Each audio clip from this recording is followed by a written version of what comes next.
मुस्तफा जाने रहमत पे लाखों सलाम। बिस्मिल्लाहिर्रहमानिर्रहीम। अस्सलामु अलैकुम। नाज़रीन करम, पिछले एपिसोड के इख्तिताम पर हमने शेख मान अल-दब्बाग़ की एक जज्बाती वीडियो आपको दिखाई थी, जिसमें वो एक अजीम सुन्नी आलिम हज़रत अल शेख मोहम्मद अलवी अल मालकी अल हसनी रहमतुल्लाह अलैह का ज़िक्र कर रहे थे। आज हम इसी सिलसिले को आगे बढ़ाएंगे और आपको बताएंगे कि वहाबिया एस्टैब्लिशमेंट ने अहले सुन्नत के इस रोशन चिराग के साथ क्या सलूक किया और किस तरह हिजाज के रूहानी और इल्मी फ़िज़ा को मस्ख किया गया। पिछले एपिसोड में मैं आपको ये बताना भूल गया था कि शेख मान दब्बाग़ शेख मोहम्मद अलवी मालकी के शागिर्द के अलावा उनके दामाद भी थे। शेख मोहम्मद अलवी अल मालकी एक ऐसा नाम जो हरमैन शरफ़ैन की इल्मी तारीख़ का ताज है। अहले बैत के चश्म चराग़ इमाम हसन बिन अली रज़ी अल्लाह ताला अन्हा की नस्ल से ताल्लुक़ रखने वाले इस अजीम आलिम को मक्का मुकर्रमा के मुअज़्ज़ज़ तरीन खानवादे से निस्बत हासिल थी। आपके वालिद और दादा दोनों हरम मक्की के इमाम, काजी, मुफ्ती और उस्ताद थे। हरम में इनके खानवादे की तदरीसी खिदमात एक सदी से ज़ायद अरसे पर मुहीत हैं। आपके वालिद मोहतरम अल सैयद अलवी अल मालकी के इंतकाल पर मक्का ने 100 साल का सबसे बड़ा जनाजा देखा।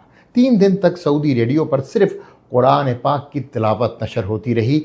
शेख साहब के ख़ानदान का सऊदी इस्टेब्लिशमेंट पर असर व रसूख कई दिहाइयों तक महसूस किया गया। ख़ास तौर पर शाह फैसल के ज़माने में शेख साहब के वालिद साहब के मशवरे के बग़ैर कोई भी दीनी पॉलिसी मुरतब ही नहीं की जाती थी।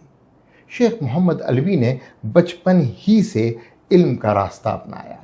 वो न सिर्फ अरब दुनिया बल्कि बर्र सग़ीर, पाक व हिंद, अफ्रीका, शाम, तुर्की और मिस्र के जय्यद उलमा से मुस्तफ़ीद हुए। उनके इस इल्मी और रूहानी सफ़र में एक मुकाम वो भी आया जब वो बरेली के मुफ्ती आज़म हिंद फ़र्ज़ंद आला हज़रत इमाम अहमद रज़ा ख़ान इमाम मुस्तफ़ा रज़ा ख़ान बरेलवी रहमतुल्लाह अलैह से मुलाक़ात के लिए बरेली पहुँचे। यही ताल्लुक़ उनके अहले सुन्नत से गहरे रब्त की मज़बूत तरीन दलील है। 1970 में वो जामा उम्मुल क़रा में मक्का में प्रोफेसर मुकर्रर हुए और 1971 में वालिद के विसाल के बाद हरम मक्की की मसनद पर जलवा अफरोज़ हुए। लेकिन यही वो वक्त था जब वहाबी इस्टेब्लिशमेंट उनके इल्मी और रूहानी असर से खाइफ हो गई। 1980 की दिहाई में चंद मुतशद्दिद वहाबी उलमा की फतवा के बुनियाद पर उन्हें न सिर्फ जामे से बरतरफ किया गया बल्कि हरम की विरासती मसनद से भी हटा दिया गया। इस जुल्म के बावजूद शेख ने इल्म का चिराग बुझने ना दिया। उन्होंने अपने घर और मस्जिद में तदरीस का सिलसिला जारी रखा। रोज़ाना सैकड़ों तलबा उनकी क्लासों में शरीक होते। शेख साहब ने तसव्वुफ़, तवस्सुल, शफ़ाअत और मिलाद नबी सल्लल्लाहु अलैहि वसल्लम जैसे मौज़ूआत पर सुन्नी अक़ायद का दिफ़ा उन्हीं कुतुब से किया जो वहाबी हज़रात मुस्तनद मानते हैं, जैसे कि इब्न तैमिया और इब्न क़य्यिम की कुतुब। मक्का में मिलाद की एक वीडियो जिसकी सदारत उन्होंने खुद फरमाई, आज पूरी दुनिया में सुन्नी मौक़िफ़ के इस्तदलाल की एक ज़बरदस्त दलील है।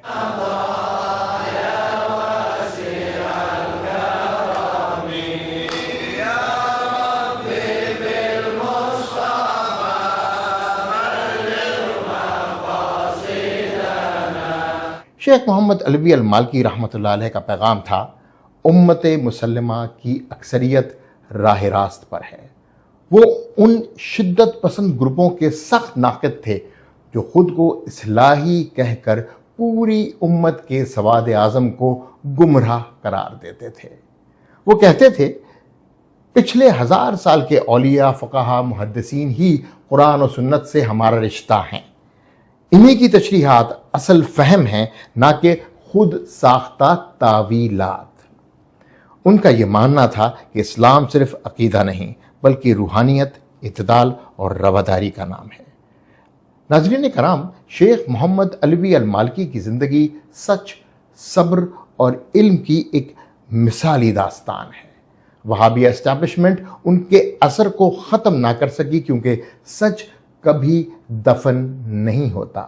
سچ خود کو زندہ رکھتا ہے، نسلوں کے سینوں میں، دعاؤں میں اور حق کے متوالوں کے لہجوں میں۔ اس ویڈیو کلپ میں اہل سنت کی وہ اصل شناخت ہے جو ظلم کے اندھیروں میں بھی نور بن کر چمکتی رہی اور قیامت تک چمکتی رہے گی۔ یہ سلسلہ یوں ہی جاری رہے گا، میرے ساتھ بندھے رہیے گا۔ انسنی باتیں، جواد رضا خان۔